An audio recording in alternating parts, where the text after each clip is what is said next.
You're listening to The Forgotten Faction, brought to you by the DoD Westside. You can find us at dodwestside.com or follow us on Twitter at DoD Westside.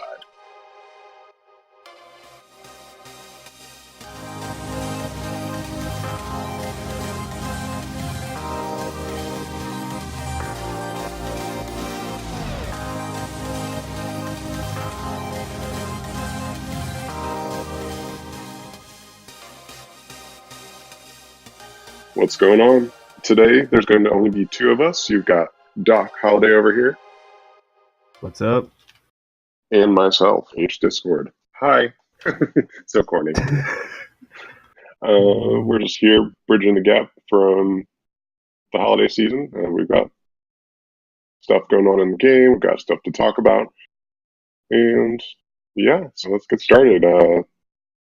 We just recently got the Fall of Osiris, which was the webcomic on the Bungie app. Gives you a little backstory on Osiris and how he was exiled. What did you think, Doc? I actually enjoyed it a lot. It gives us a lot more lore that we were missing from even D1. I know. And it explains a little bit more of things. It also leads me to believe that Osiris himself had nothing to do with the trials in D1. Yeah, it was kind of interesting. It painted him in a light that was I don't know. He's the outcast who he didn't want to be deified. He didn't want to be put up on a pedestal. He didn't want any of that. And also, it kind of gives the speaker a new edge. It literally makes him seem exactly like everybody thought he was, which is a dictator. Exactly. Yeah. I mean, after reading it, I didn't know that about the speaker. I just kind of assumed it, but there it is in plain writing in Bungie lore. He is kind of an ass. Yeah, it's his city. But hey, thanks Bungie for giving us more things to know about the game. I wish it was in the game, but you gave it to us in the app, so that's something. Yeah, Just like we used to have Grimoire, so we get a clear image of what else is his name? I can't think of his name currently. The Hunter Vanguard. It's like Andalai or something. Oh, Andalbrask. Andalbrask. Which I honestly did not know about him, so that was good. It was nice to see an actual clear picture for once of what was going on, how it all panned out. And like I said, the fact that he wanted nothing to do with the followers of Osiris leads me to believe that the cult themselves were acting on their own when it came to the trials.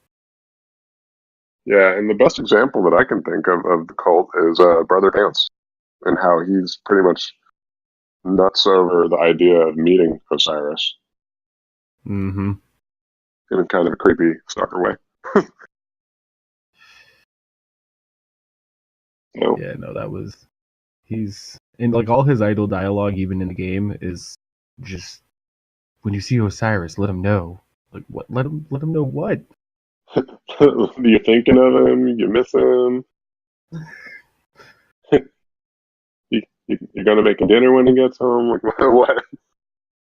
Well, and creepy. The other thing is a lot of people thought that he instructed his disciples to go blind or whatever. And he never did. These people are legitimate blind fanatics, and it's insane. True. I mean, it's almost like the Pokemon Go mentality, but it just became crazy and then went overboard. No, but yeah, he even said, and there's Ikora, what I'm speaking is not prophecy; it's merely my point of view, and I'll make it clear. And then I'll write it down. Yeah, I'll write it down, and I'll make it known that it's not prophecy. And then the next thing you see is everyone's selling his word as books of prophecy, and someone's like, "I'll pay double." No, I'll pay triple. It essentially turns into a Guardian's version of the Bible. Exactly. and Allegory? I don't know. you have people, and exactly, you have people like even in the real world where like they're like, whoa, this is no. Yeah. But I mean, unfortunately, he didn't go about it the best way, and what happened happened, I guess. kind of like what happened to Neo in The Matrix. A little bit, yeah. I mean, he wasn't out there to self-promote himself as the savior, but everyone put him up on that pedestal, and there it was. But But this all in isn't all, about The Matrix. no, not at all. But all in all, I think it's a very good addition to the lore, and I think it's just a very good addition to the franchise. I hope it doesn't stop there. Maybe we get some shorts like they do for Overwatch. Oh, yeah. Like, I mean, if they're willing to do webcomics, and I think if it's going to continue. I mean, it's only issue 1, but if it continues further down the line, yeah. Oh no, after you said that, I was gonna say that it's great. I don't want them to stop, and if they do continue to make these webcomics, I mean, obviously the art's going to take a little bit. The writing doesn't look like it'll take all that long. So I wish they could deliver it on maybe a weekly or bi-weekly basis. that would be nice. Yeah. This is actually, I can honestly say if they release this in like an actual comic book format, I would probably go get it. Oh, yeah, for sure. And have you seen all the other Destiny merch that's out there that's Bungie licensed lately? Yeah. I've seen a couple of them. I mean, they're pushing it, which is nice, but at the same time, it's like, don't go too far down this rabbit hole. Not yet, at least. Yeah, they're branding it really heavy. So, like I've seen socks, I've seen schematics for the Cold Heart. I've seen keychains, watches with faction emblems on it, hats with not subclasses but classes, and all that stuff. So, oh yeah, they are pushing hard, and if everyone's buying all that, then they can really use that money to put more story in the game. And wink, wink. just an idea. Yeah, I mean, we're already buying silver for Eververse, and now that you're selling stuff in the real world, just use that money. Or, like, I mean, if you buy something like a T-shirt or something like that, give us like a code to use, like, to get something in game with it.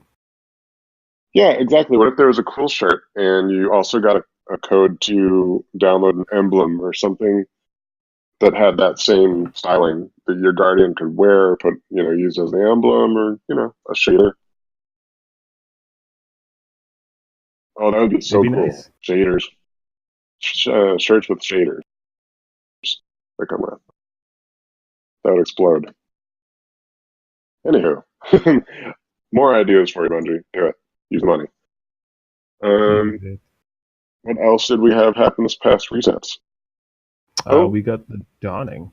The Dawning. The Dawning is back. And what's missing? I don't want to talk about it. I know. I know. First off, they missed the Festival of the Lost, which I gave a pass because the game's fairly new. There's a lot going on. City's not going to rejoice in celebration that quick after just having been ravaged by the Red Legion. No, but at the same time, I mean, I think it would have been nice. It sucks that it wasn't put into place in enough time, but it still would have been nice. Yeah, and what we're alluding to, what's missing in the Dawning, is obviously SRL. Someone did say, or I believe someone had found audio files or something in the database as far as the PC release with voices or scripting for voices that are geared towards the SRL event. And there's a lot. Yeah. There's a lot of them.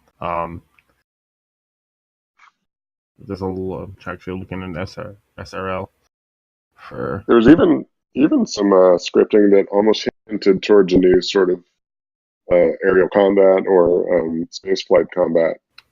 Oh, that's right. We were talking about that when we had Yeah. played, I think, for the raid, when they were talking about when I walked by and heard some of the idle dialogue from some of the citizens of the tower. They were talking about some new jump ship that hunters were racing.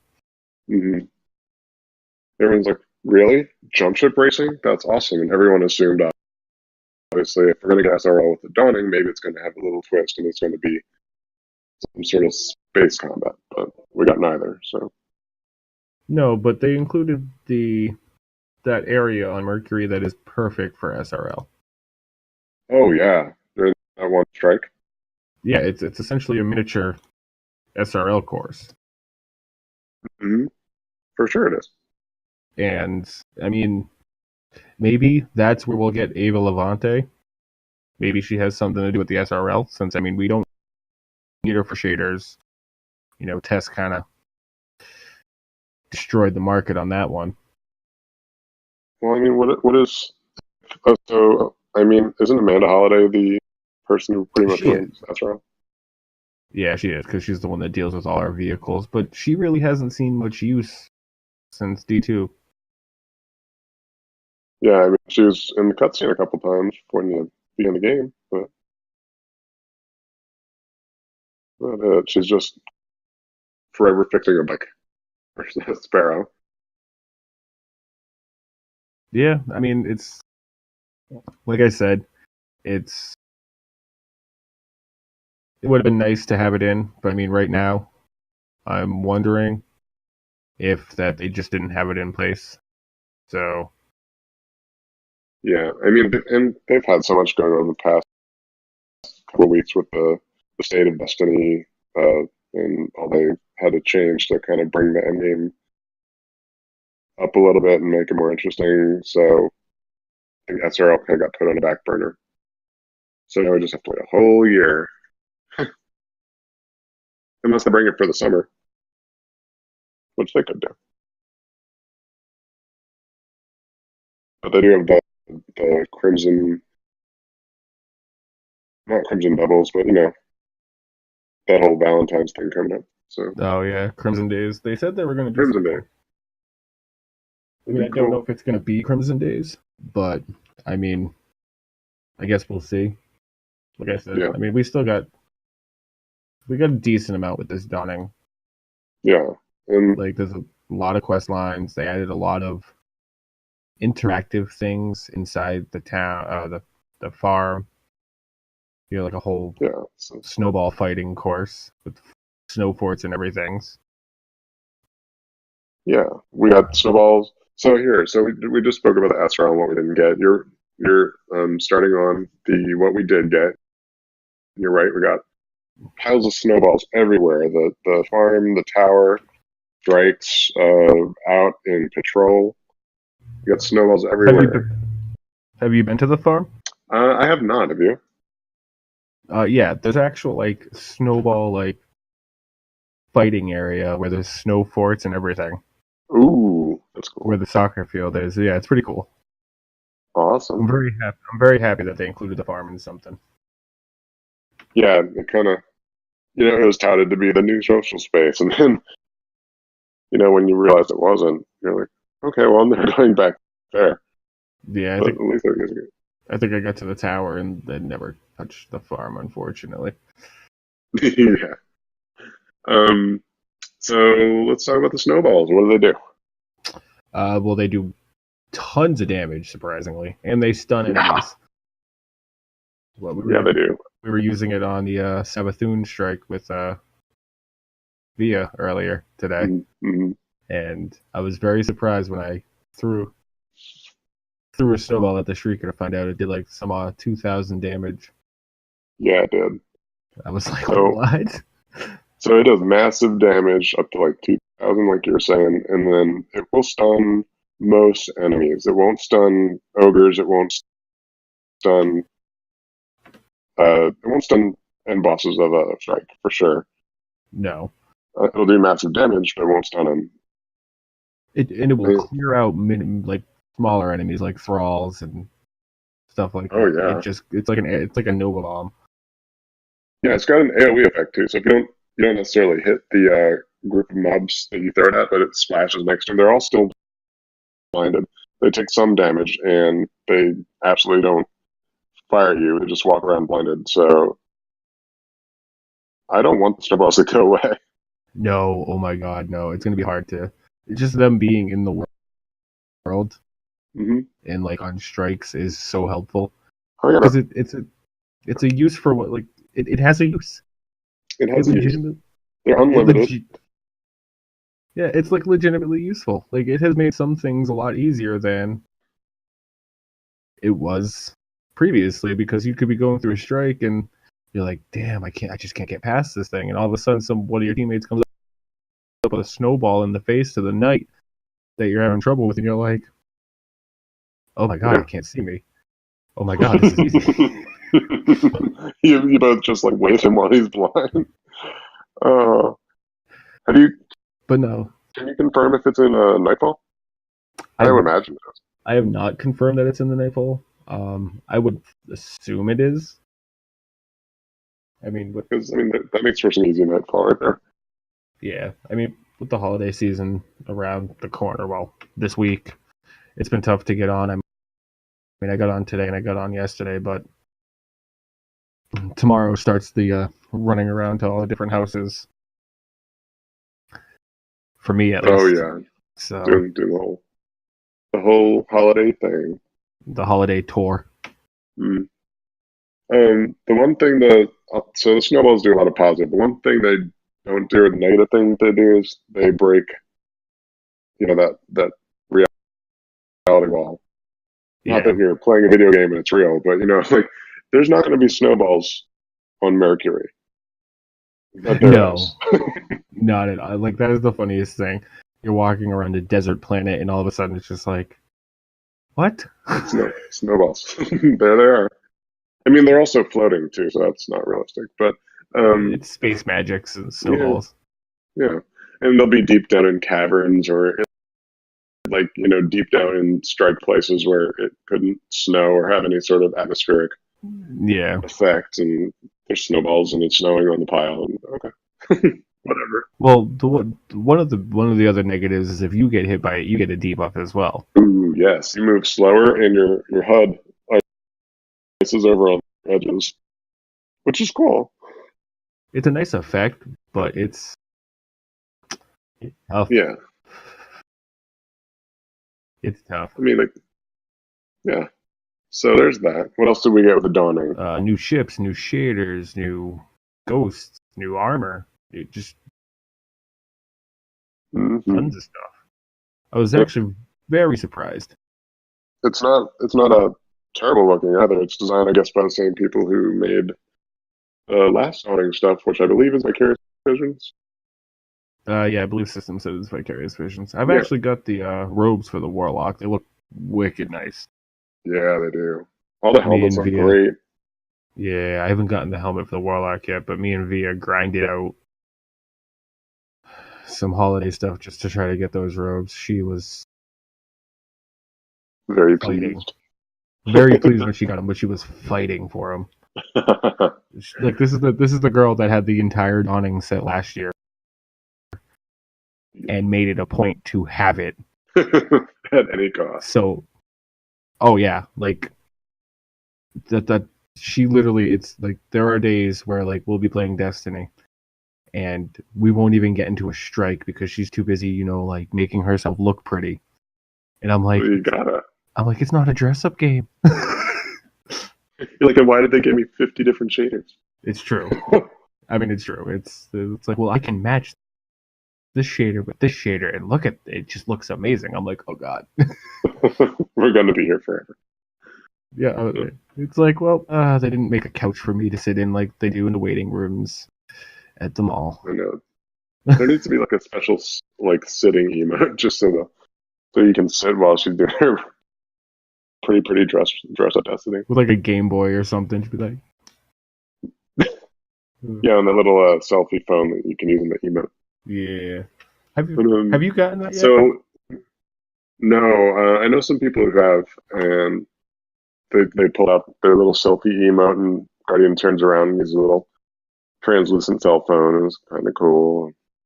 I Yeah, got I've seen mic pics. drop. Did you get anything? I have not gotten any of the exotic emotes yet. Uh, um, so yeah, there's also I think an exotic dawning emote too, where you give like a neon present to someone and it explodes in like snowflakes. Oh, jeez. Yeah, Oh, corny God. but cool. So we got new ships, new sparrows, new armor. There's even new shaders for the dawning. There's what else is there? Everything that you can get in the dawning can also be purchased at some point from Tessa Risk because she's got a rotating inventory. So if you have the bright dust, or if you're willing to buy the silver, you My, can I do have a have it all. problem with that, though. What's All the the problem? dawning, all the dawning stuff is so overpriced. Yes, it is. How much did you pay for that cerulean flash ship? 2,000 bright dust.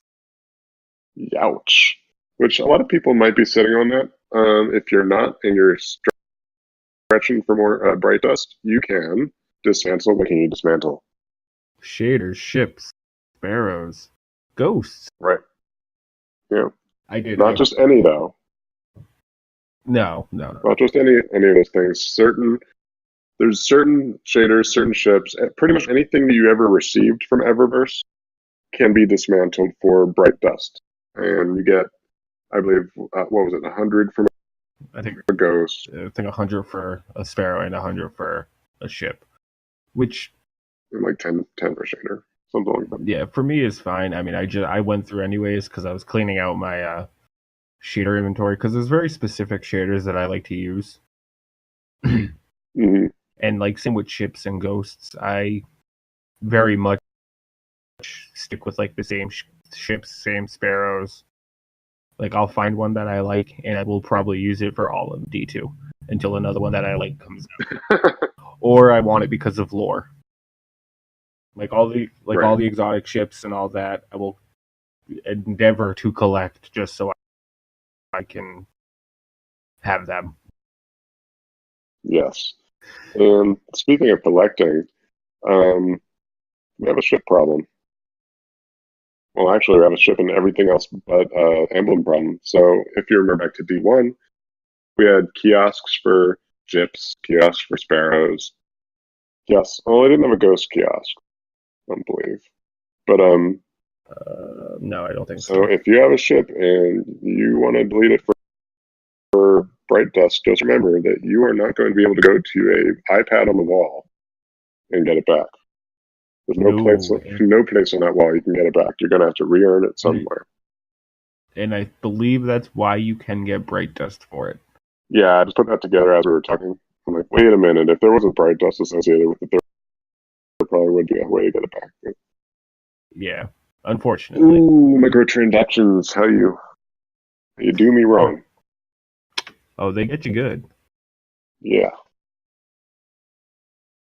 I mean, but if you want the pretty things, And they make them really pretty. yeah, D2, that they made it really pretty. I am going to be using that Cerulean Flash for a while.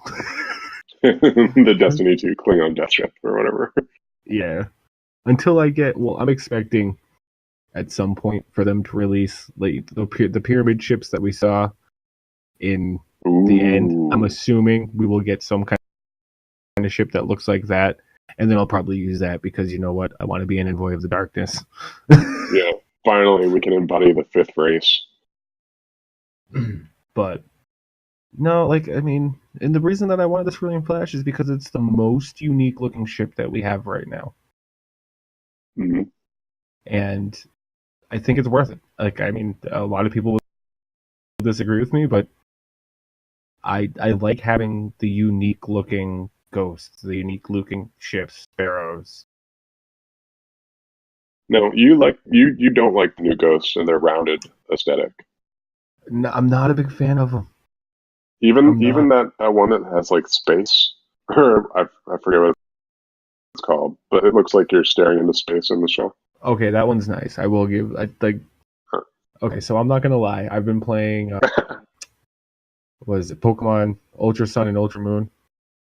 Okay. Me and the wife have been playing them because why not? And it's nostalgia. Yeah. Mhm. And when I saw that, I was like, oh my god, it looks like one of the Pokemon from the game. Oh yeah. And I was like, okay, I'm gonna get this ghost. You're like, that's the one I need. But no, like I like That's funny. I like the design of them, but I think setting themselves to all like different shapes or setting themselves to one type of shape, it's just kind of limiting. I did notice they played with it a little. Some of them are perfectly symmetrical. Some of them are longer up and down, and then some are longer side to side. So, Oh, see, I didn't notice that. yeah, I was going through, I'm like, oh, this one looks cool. Oh, wait a minute. This is different about them. Because I was thinking the same thing. Like, they're all pretty much the same shape, just reskinned. And then I saw, Yeah. oh, some of them look like a lemon. Some of them look like a, football upside down or whatever. No, yeah, it's gonna look. I mean, I can't wait to see what season 3 brings Yeah, for sure. Um, because I mean they're getting super creative.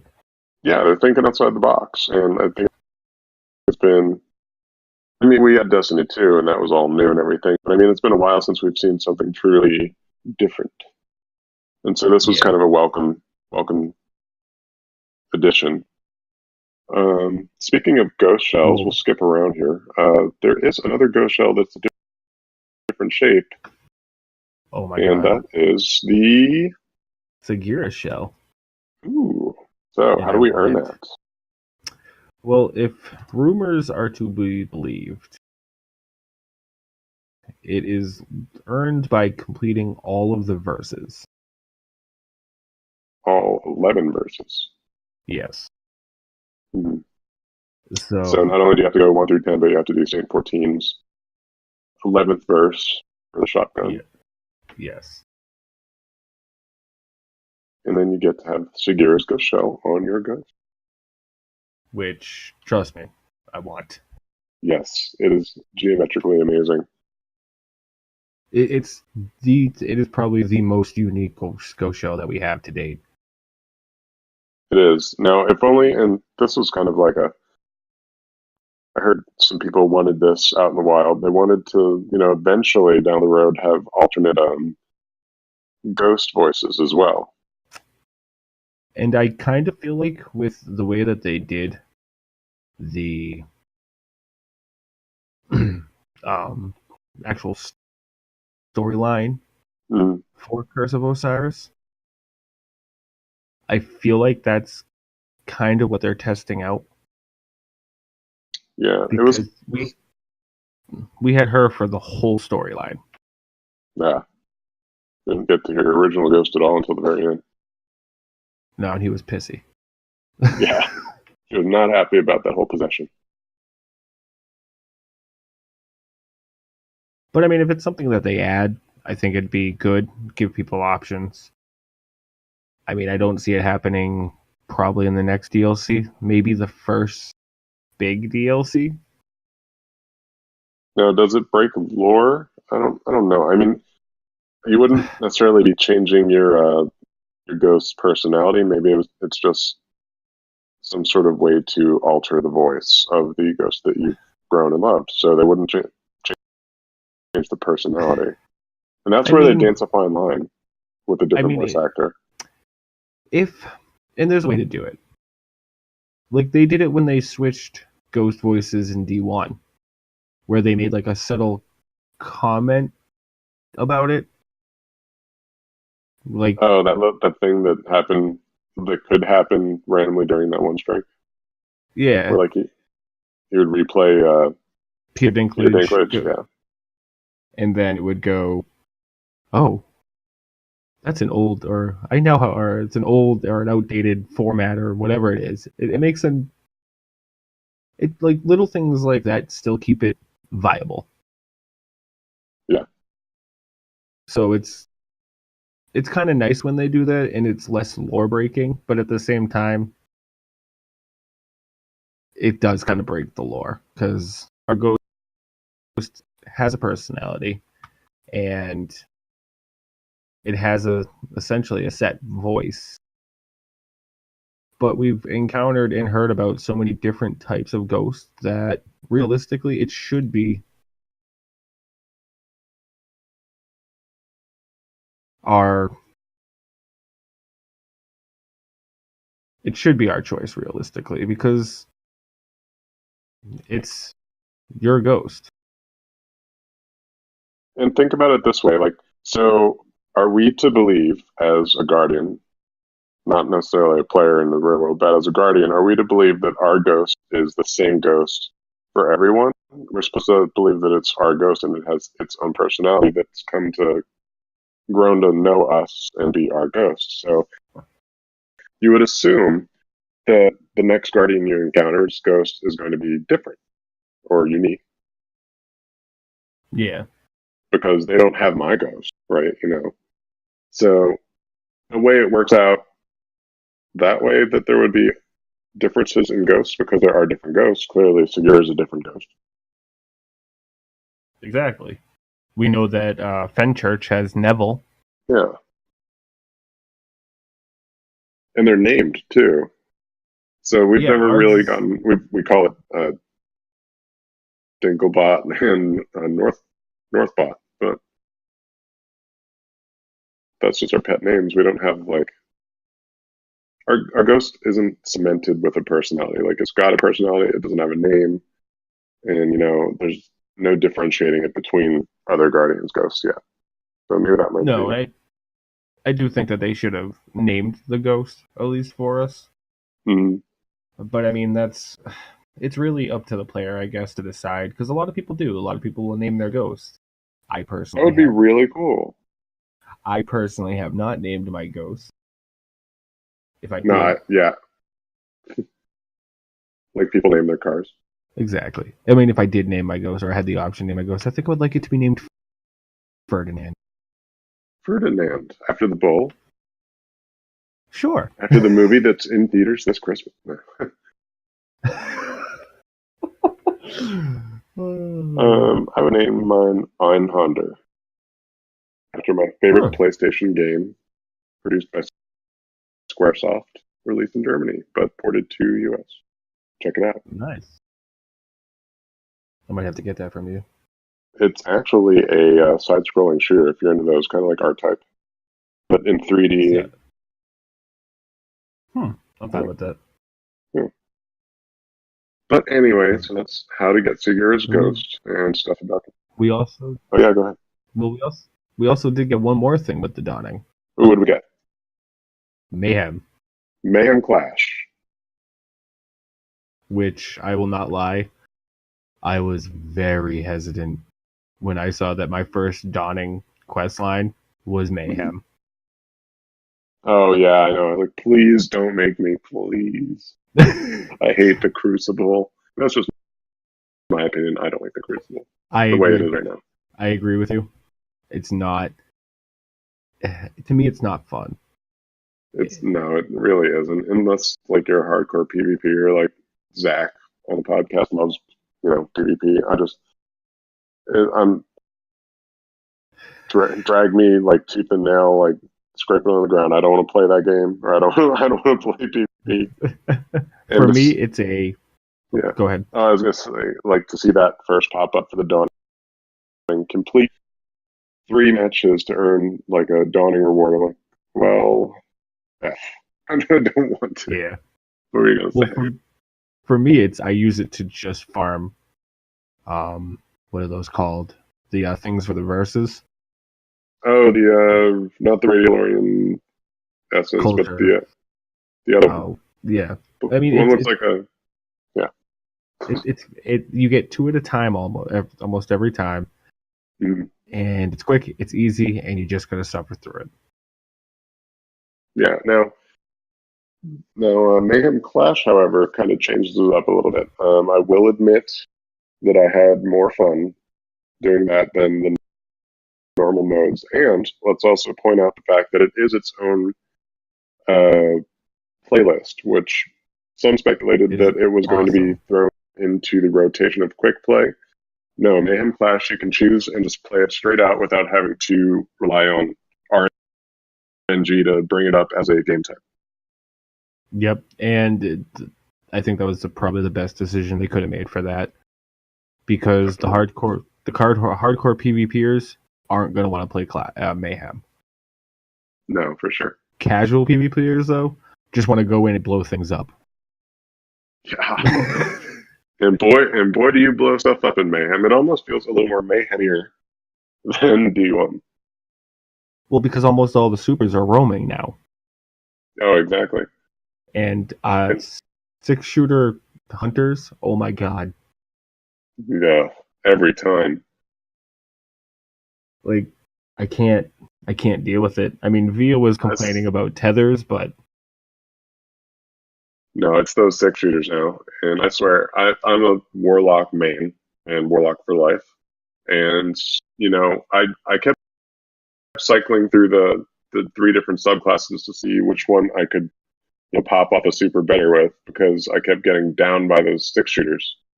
And Titan's just running around smashing everything. And I had to settle on Voidwalker with Slova.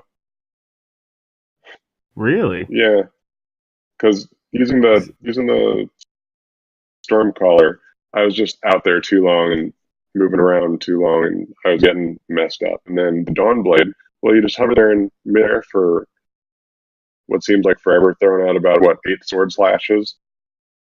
Oh yeah. Meanwhile, everyone's team shotting you while you're floating in one spot in air. Mm-hmm. So I will say the Phoenix dive though is really useful. I haven't tried that. I got a good like go when I was, because I did the Warlock, I did the Nova Bomb, both variants. I did Stormcaller is absolutely useless. I just Stormcaller, like, you literally, it just, you pop it and all of a sudden you're either getting shot or you're getting slammed. That's true for any of the normal play modes too, like the Supremacy, and they don't have Rumble yet, but normal Clash. Anything else you don't use a roaming super. It's kind of just like a known fact in Destiny 2's Crucible experience. Roaming supers get shut down. Well, yeah, it's easier. You have more time spent to actually shut it down. Yeah. So you need a one and done super so you can run away. But the normal Nova Bomb I've been doing pretty good with. I know Via uses the Slova Bomb. Yeah. But I just like chucking the Slova Bomb down a corridor and then running away, and then hearing I got a triple down. I have no clue what happened. I did see that the Phoenix dive also really helps, because you're getting team shot while you're in the air, but nobody ever expects you to just come plummeting down at them. True. So, and I did it. That's how I got past the 6-shooters, was because they'll take, I'll see them taking aim, and then I'll Phoenix dive right on them, and then they're like, "What the hell just happened?" Probably the only best way to use Stormcaller is to have landfall on. Yeah. And you literally just jump over them and pop it. But that just kills maybe one person. And then run the fuck away. Yeah. And then go lightning yourself in a corner. Pretty much. Well, because now that I've actually got my Warlock to my highest level, I'm back from being a filthy, dirty Titan. And, why? I came back home. It's just those pulse grenades. Like, having 2 pulse grenades is just so useful. Unfortunately, I felt dirty every time. I look at my poor Warlock, and I'm like, poor baby. And then Cursive. I was just making noises. Oh, and then Curse of Osiris came out, and I was like, no, it's an Osiris DLC. Got to be done with the Warlock. True. I mean, it would be nice to have 2. So, all in all, Mayhem's fun. It's actually fun. Supers and all abilities come up really quick, and everyone's throwing supers out. There's actually the post game screen that you get doesn't track your KD because it would be kind of pointless in this mode, but it does show you how many supers you popped off. Which is nice. I was very surprised when I saw that it didn't track KD, and I was very happy that it didn't track KD. I would be interested in knowing if it's doing it in the background. See, I can't see them justifying that because the fact that they make you do it for a Dawning quest line. Mm-hmm. Because of the hardcore PvPers, I don't think it is, because it would just cause an uproar. Yeah, they would kind of ride up and protest against being made to do that mode to progress in the Dawning. And we would hear, just because it gives everyone an edge. And we would have heard about it on Reddit by now. True. So I don't think it is doing it in the background. I mean, it could be. I could be very, very wrong and may get some kind of feedback that telling me that I am wrong. I don't know what I'm talking about. Just shut up. Well, actually, let's welcome the feedback. Tell us what is right. Are we actually being tracked in the background and you've witnessed this on tracker sites? Or are we not being tracked and this is a free play mode? Let us know wherever you can comment. Yeah. Or they could email us at tforgottenfaction@gmail.com. Yeah, do that too. So at the Twitter or at the email. So we had that happen with the Dawning. Okay, so it's the Dawning. We got holiday seasons coming up here in the real world. Let's give you some Dawning lore to think about on that time in between. So go ahead. I can actually read the actual Dawning segment if you want. So a winter holiday celebrated in the city, brought to the tower by Eva Levante, who is not in D2. She's alive. I don't know what I mean, it's speculated she's alive. Continue. The Dawning is an amalgamation of holiday traditions that refugees brought to the last city. They include the giving of gifts and passing blessings of good luck and health in the new year. Like the Festival of the Lost, the Dawning was brought to the tower by Eva Levante, likely in an attempt to connect Guardians with the people they protect. And we actually got 4 Dawning items with lore. Do you want to take Cerulean Flash, Discord? Sure, I can take Cerulean Flash. So, as long as this is the entire thing. Okay, Cerulean Flash. Some years the Dawning comes faster than anyone expects. Another day of gray and cold. Mirza had already cried twice this morning, and the shop wasn't even open yet. She looks up past the 3-day-old pears and pauses. Is that? Whoosh, a white blur. The windows rattle. An apple falls to the floor with a thump, and the smile doesn't leave her face even after the fruit's all stocked. Missed One had been looking forward to the air shows for months. The forecast said today was finally going to be clear, but since this morning, everything about the sketches on the locker is fog. They sigh. After missing last year's with their sickness, for this year's to be cancelled, they look down. Whoosh! Streaks of bronze and sapphire, just like the Dawning, crumpled in their hand. Their eyes light up and they hum to themselves. Amanda wipes her brow and grins as she banks left over Scory Canal.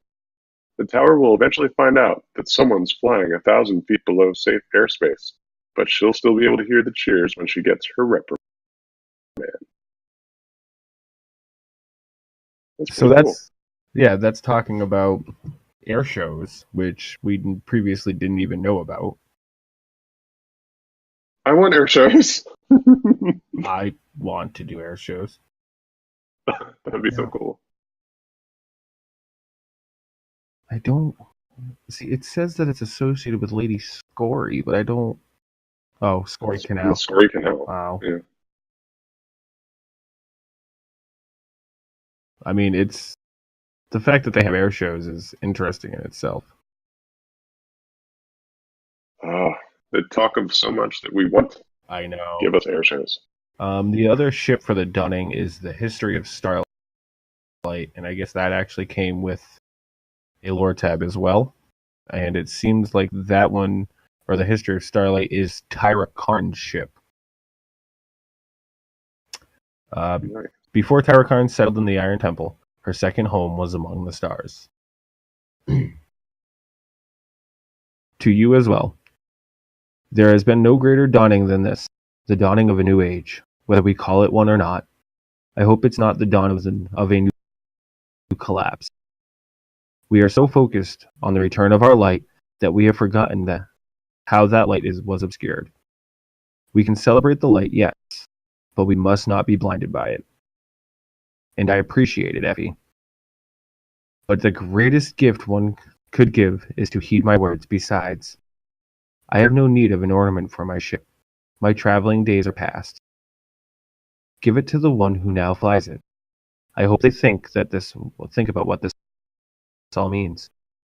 More than the rest of us. Why do you think I have chosen to remain here? But happy dawning to you as well, old friend.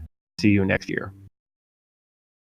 So that brings the fact that Tyra is talking to, I'm assuming, Lady Aphrodite.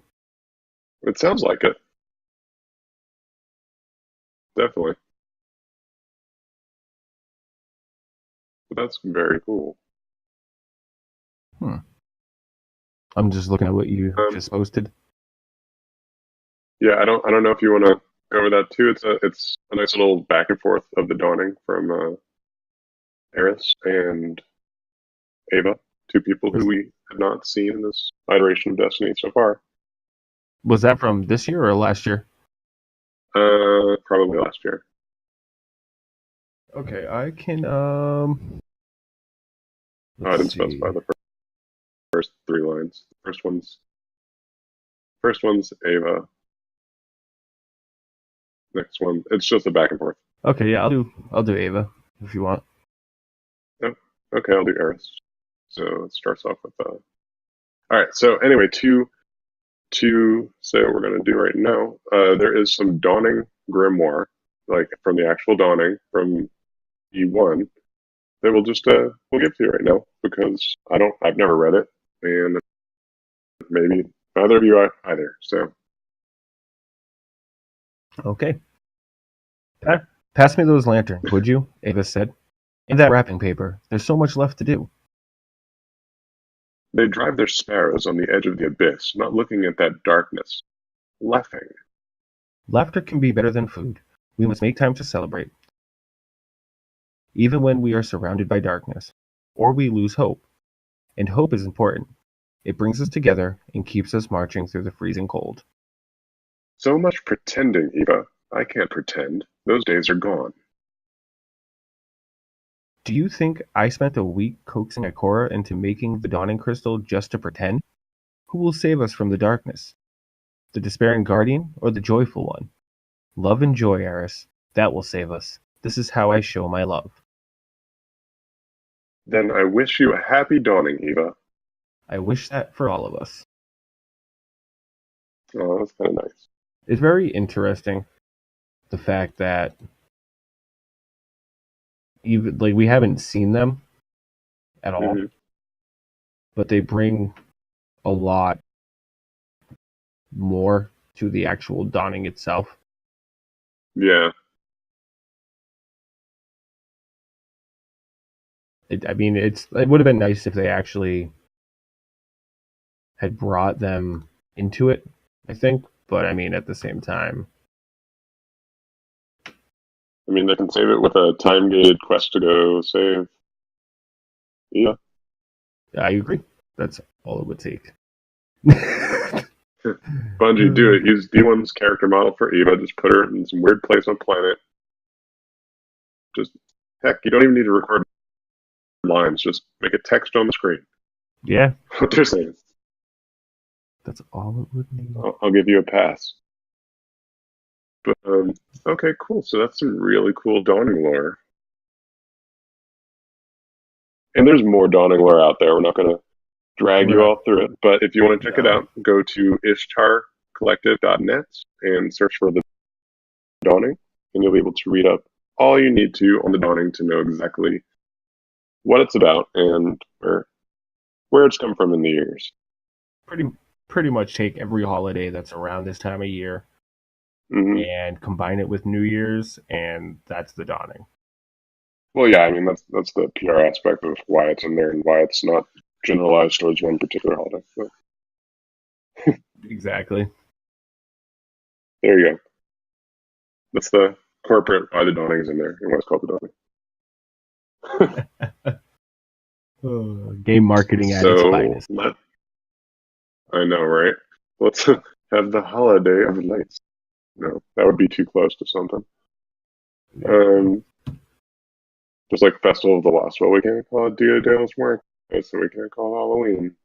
Yeah, I know. And we can't deify demons, so let's just call this. Yeah, so now that we've done some Dawning lore, how about we speculate a little?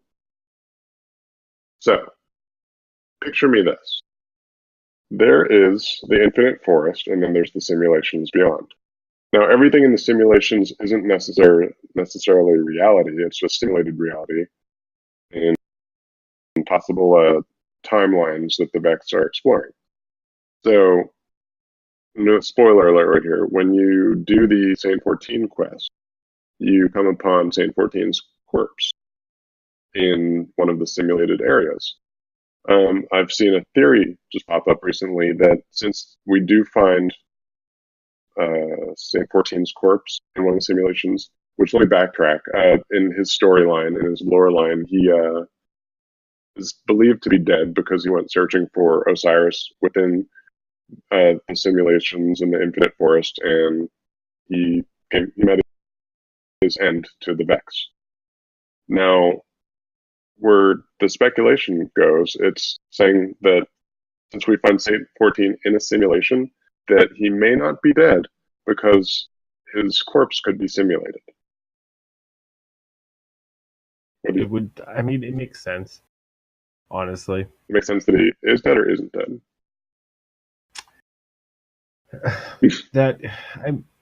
Okay.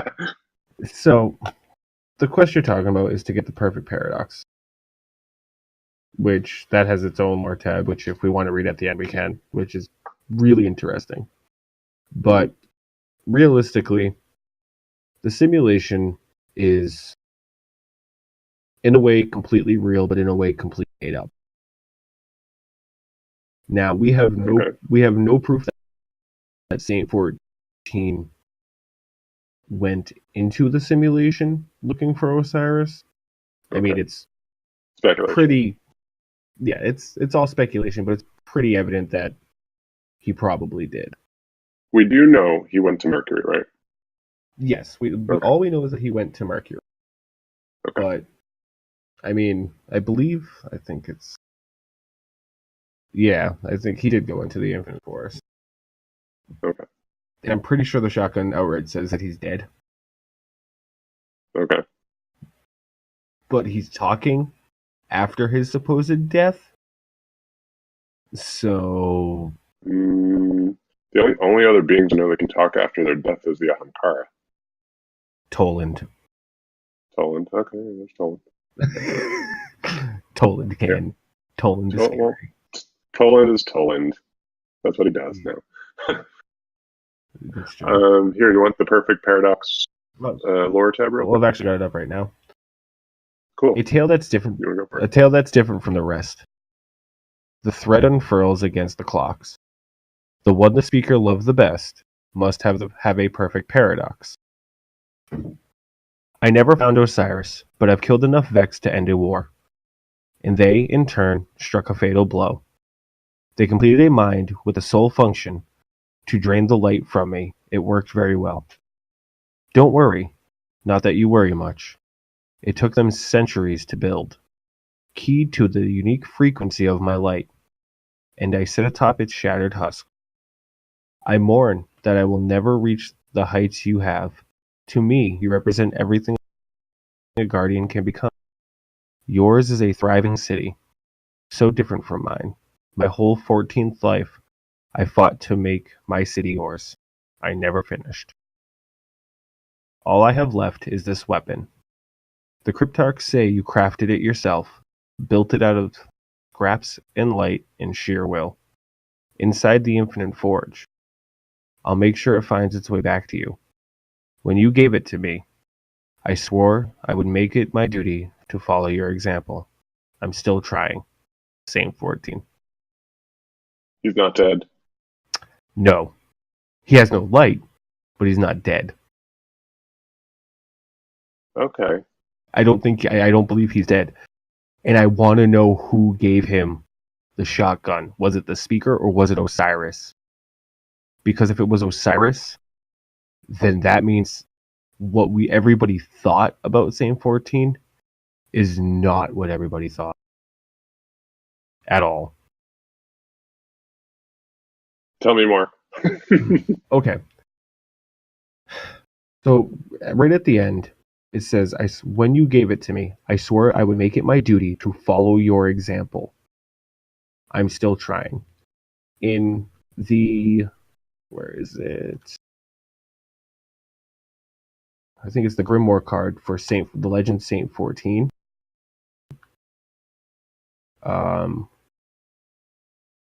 Where is it? 14. Right here. Mercury, too many channels to know. You activate one and you start to feed its veins. He threatens our peace. Your duty, my son. You must never forget. I cannot. The ghost killed the feed and waited for its guardian's words. Ghost, prepare my Vex arsenal and plot a course for Mercury. That old man is about to wake up hell.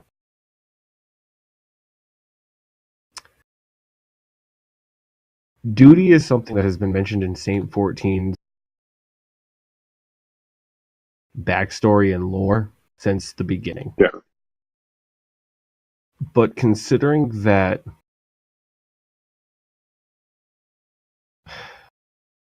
first off, the gun's called Perfect Paradox.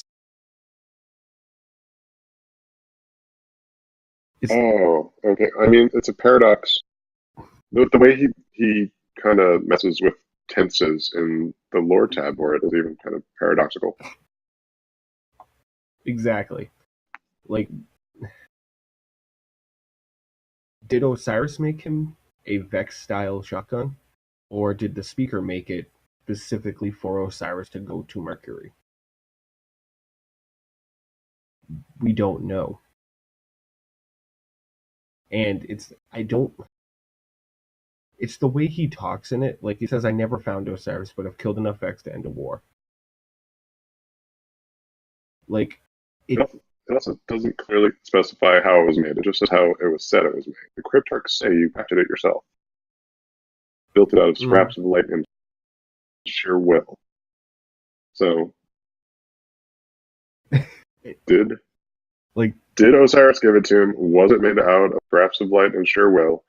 Or is it a Vex construction that's been repurposed? I don't know. But it was made inside the Infinite Forge. Where do we forge our weapons? Mercury. But what exactly do we use to forge the Vex weapons? Versus. Well, and the Forge.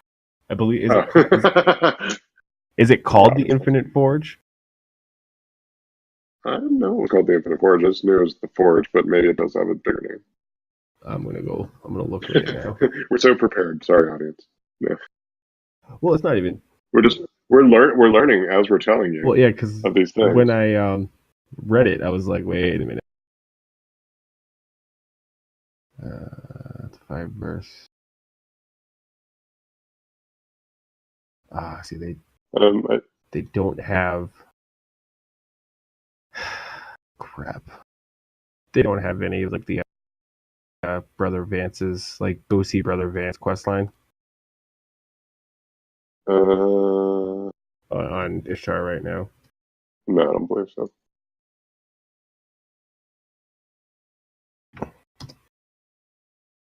I'm looking it up right now, but I mean, if it was built in the same forge that we're using to build our weapons, that means it was built in the lighthouse. Right. Which means that it's not Well, it's most likely not the speaker that built it.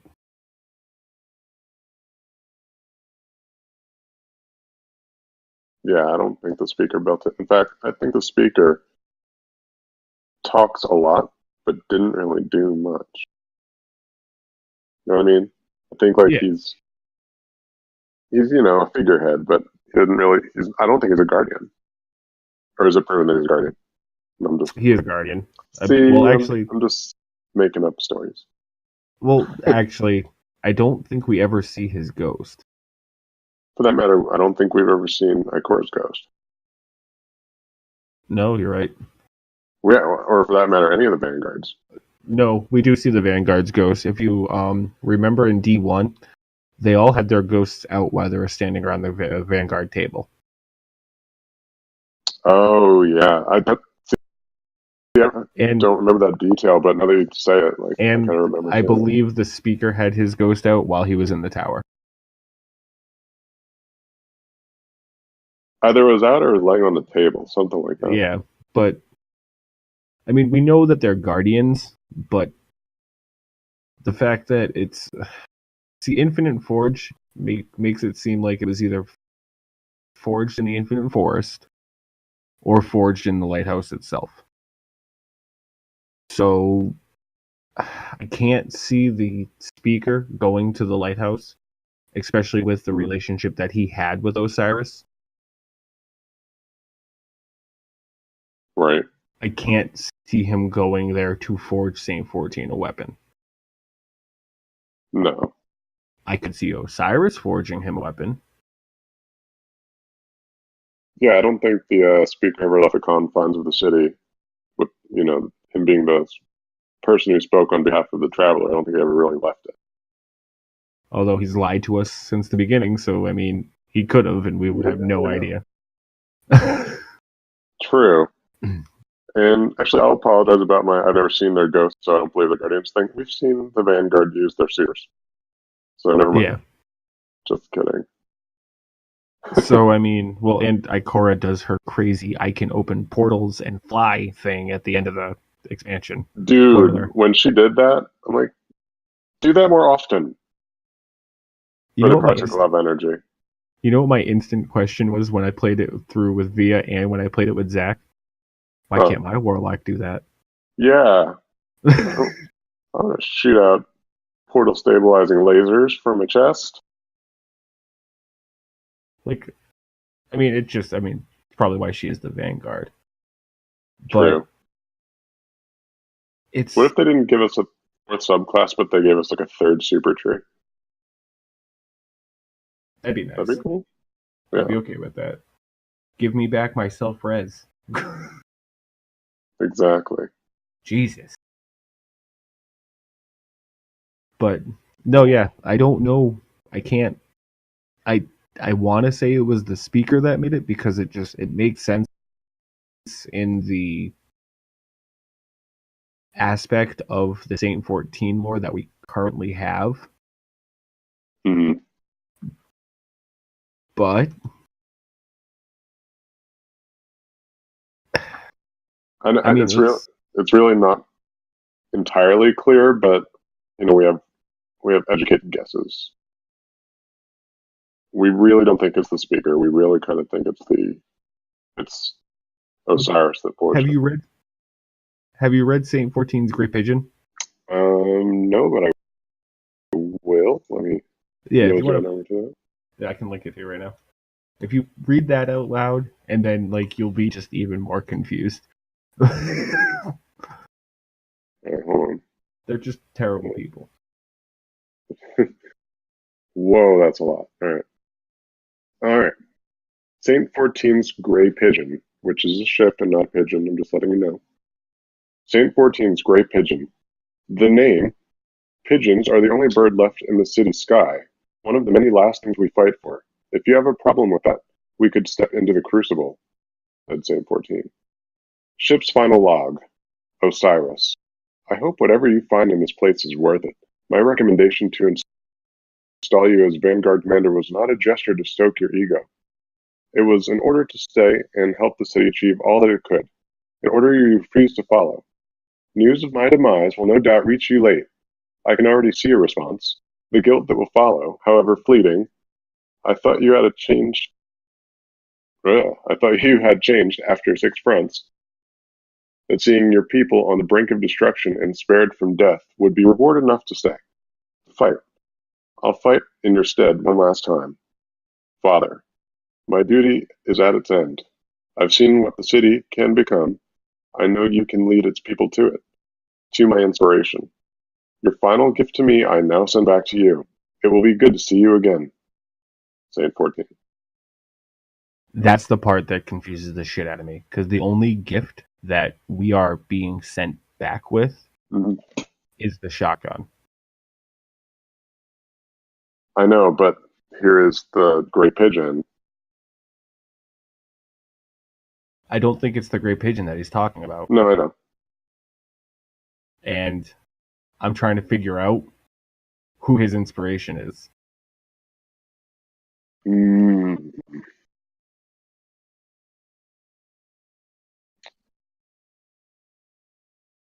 Like, it's more questions when we finally thought we were going to get an answer to, what happened to Saint 14, where he went, what he did.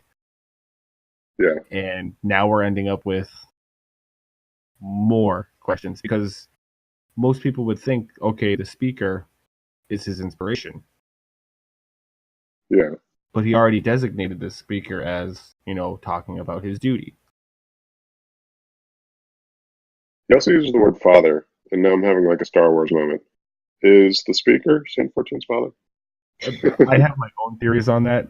I have thought for the longest time that Saint 14 being an exo, calling the speaker father was a reference to the speaker possibly being Clovis Bray, which would fit that dictator status way too well. Do you think he's a Bray? Oh, I think I completely 100% think that the speaker is Clovis Bray. He just was able to become an exo. Mind blown. And put his mind into an exo. Oh man, I want to play it now. I want to read it now. That's going to be a big turning point if that turns out to be true for a lot of people. That the speaker the entire time has been Clovis Bray. That's been my theory ever since I found out that Saint 14 called him father. Because technically Clovis Bray is the father of all exos. Right. They created the process to transport someone's consciousness into an exo. Why wouldn't he use it on himself? He wanted immortality. Ooh, so deep. And that could also explain, because one of the big things is that one of the bigger theories is that Cade was Clovis Bray Jr. or his son. I don't remember what. I believe it was Clovis Bray Jr. But it could be something different. I don't fully remember what the son's name was. But if Cade was Clovis Bray's son, that could also explain why Cade never really agreed with what the speaker did. Right, because he's rebelling. Exactly. And that could also that could also be why he felt such an affinity to Anna Bray. Right. Who was also a hunter. Now, did Anna Bray have a child? Because remember in his letter fragments, we read that he's written to a child that he can't necessarily remember, which he apologizes for, but he still knows that he thinks he's his child. See, I think if that Anna Bray would have been his sister. Oh, okay. Yeah, that'd be less creepy. Yeah, a little bit less creepy. So, I mean, like, we're just still getting snippets of Cade's life. But then it just, because, like, the Brays have been at the center point of this game since the beginning. Oh, I know. And we haven't had really any real lore on them, except for, the hidden room in the tower where it talks about Anna Bray, and it's all redacted. Yeah. You have Cade's connection to the Brays, the Exo connection to the Brays, the Vex connection to the Brays. It all kind of leads in. Yeah. And like I said, when I thought that, I was like, that's just it. It's an odd theory. It's a very out there theory, but it's one that I was like, you know what? It's got merit to it. I'm going to stick to my guns, and I'm going to go with, you know what? I think the speaker is Clovis Bray. That And would be it's awesome. well, and it's just the way, like, especially in this comic, the way he reacts. Yeah, he's not the speaker we came to love and know. He's kind No, of a and dick. if you read things on Clovis Bray, he reacts in very much the same way. If something's not going his way, if something's not being done the way he wants it, he gets very aggressive, freaks out. This is my company. Hmm. Very much like this is my city. Yeah. So Very interesting. I do wonder about that. And I mean, Ooh. and like I said before in the last couple of podcasts, since Osiris didn't come back to take the speaker's place, Which was surprising. very surprising. I wonder if the speaker's actually dead.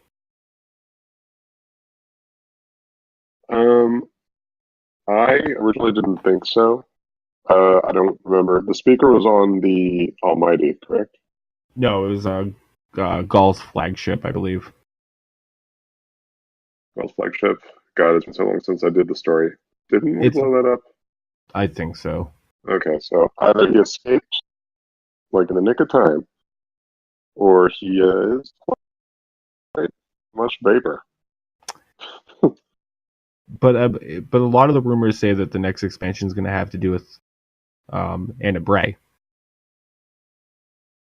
Ooh, what if? Oh man, what if that was just? What if he's replicatable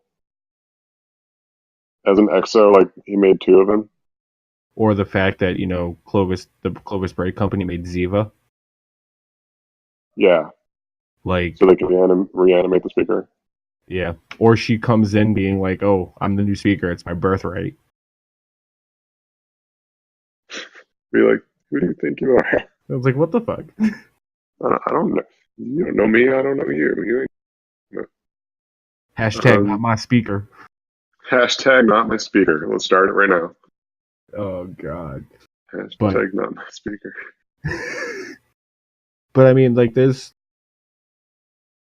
I'm hoping they don't end with the Saint 14 lore, leaving it cryptic with the perfect paradox.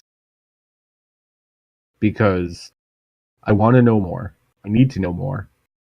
And it's going to bug the hell out of me if I don't know.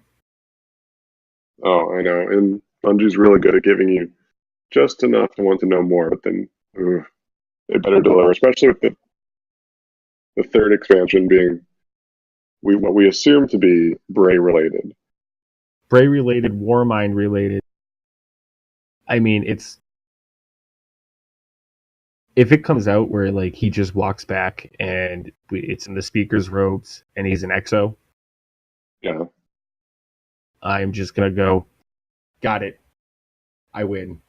Done. that'll be something. Oh, we've got to wait until spring. I know. But I mean, like, but no. The fact that Saint 14 could still be alive, and it seems very much that he is alive. Mm, Well, partially alive, I would guess. Because it says that they drained the light from him. right. It doesn't say that it killed him. Yeah. I mean, we've experienced the light being drained from us. It weakened us, yes, but it didn't kill us. We kind of stumbled along with not much health. So it's very believable that he could still be alive. And I'm wondering if we haven't seen the last of the shards of the Traveler. I know, there's got to be more, right? There's got to be more, and we know that they can give light back. The other thing is this isn't the first like Guardian we've heard of that has had their light taken from them. We're not entirely sure if Eris even has access to the light anymore, or whether or not she's fueling on straight darkness. And she's not dead.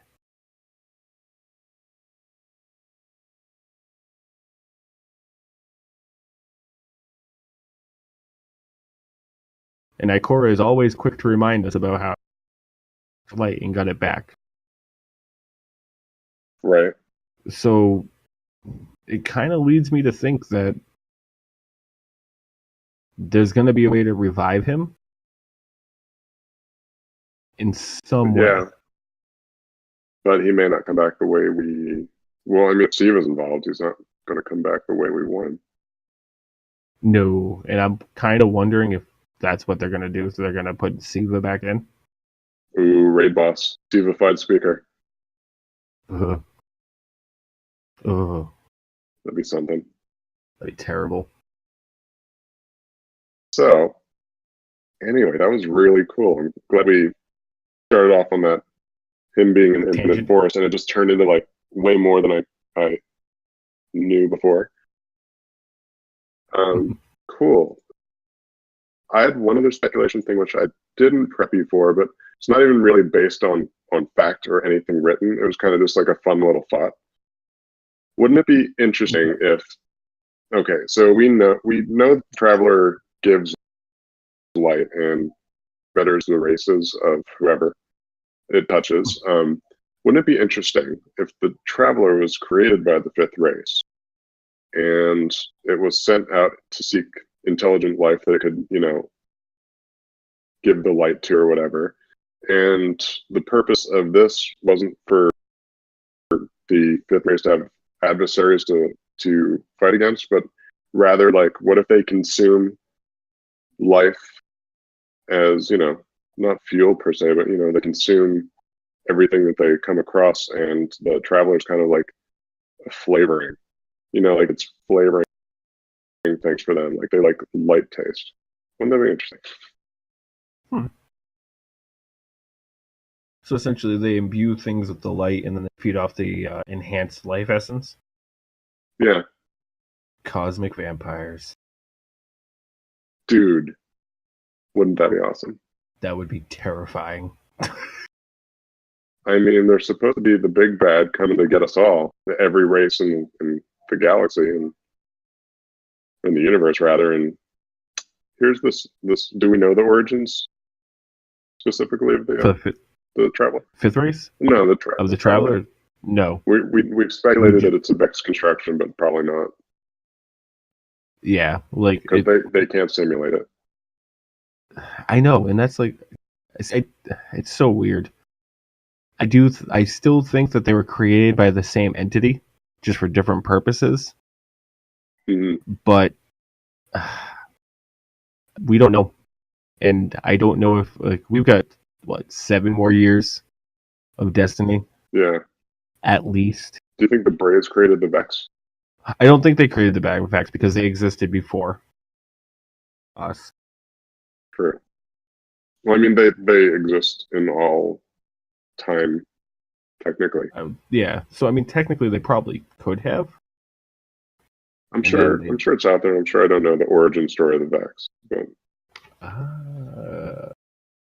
we know that radiolarian fluid is essentially life essence and contains knowledge, and it's just put into a mechanized frame that allows that radiolarian fluid to act as a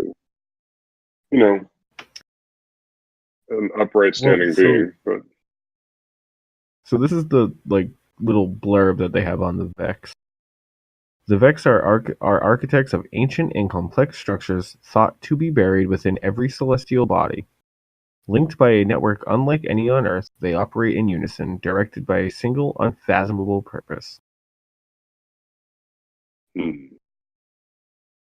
Because they're terrible people, and Bungie does not want to answer. Well, yeah, that's very broad. I mean, they exist in every, what did you say, celestial body? Yeah. So they're in every star? I guess. in the universe. So that being said, that creates all sorts of new questions. Like, if they're in every star, well, holy moly! Like, Yeah. did they invent the universe? Are we in a simulation? Is this the Matrix? I swear to God, I swear to God, if it ends up being like, oh, we were all just a Vex experiment. We're all a simulation. None of it was real. It explains during the Destiny 1 intro when we're walking on, what was it, Mars, the moon, or Yeah. Mars, and it's the same shot but different times of day and different weather patterns, but it's all still same shot. What if it's all just different? What you call it? Can't even think of the word anymore. But yeah, simulations. There we go. Said it too much. Used it all. Oh God, it's Dallas. Oh no. This is all one big Vex Groundhog Day. That'd be terrible.